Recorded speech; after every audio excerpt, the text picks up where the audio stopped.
Come to realize that it's kind of can be a big waste of time, like a big time suck, and where you can just kind of spend a lot of time scrolling through things that aren't necessarily adding a lot of value to your life. So I've tried to like limit how much time I spend on social media.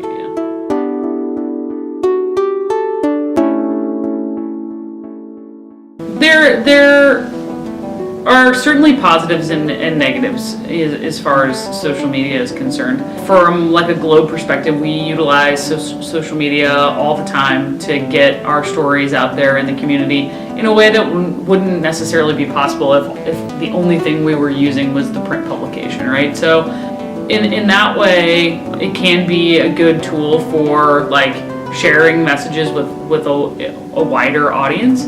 What I've found is that like the personal side of it is actually where a lot of like the downside comes from. It can be a really pretty significant distraction in your like social life, in the way that you just are engaging or are not engaging with the people that you're supposed to be present with. And I think when even if you're not necessarily checking social media like the entire time you're with a group of people, if you're like taking photos with the intent of like so I can publish these later, it sort of is just like taking you out of the moment that you could be in and being present with the people that you're with. So for me, that's sort of like the reason that I've limited from a personal side, why I've sort of limited the amount of time I spend on social media, because I don't want it to take away from my like personal relationships. I think it's important that people have social media because a lot of times in a friend group, people have very different interests, so we do different activities, and it's a good way to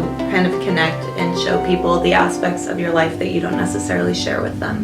One negative of social media, I don't really feel like it's a problem in high school, but maybe when you're younger, is that it's really easy to compare yourself to other people that you see there. And I think if people only share the really positive aspects of their lives, it makes you feel like their life is so much better than yours. I think people use social media because their friends do, so it kind of had a snowball effect, is that some people started and then that caused other people to sign up, which then caused other people to get involved.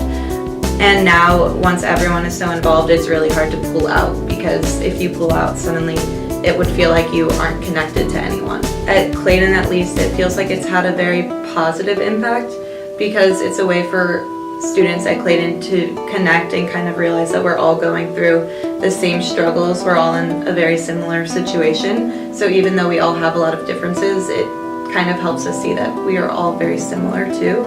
So I think it has a really positive impact on the Clayton community.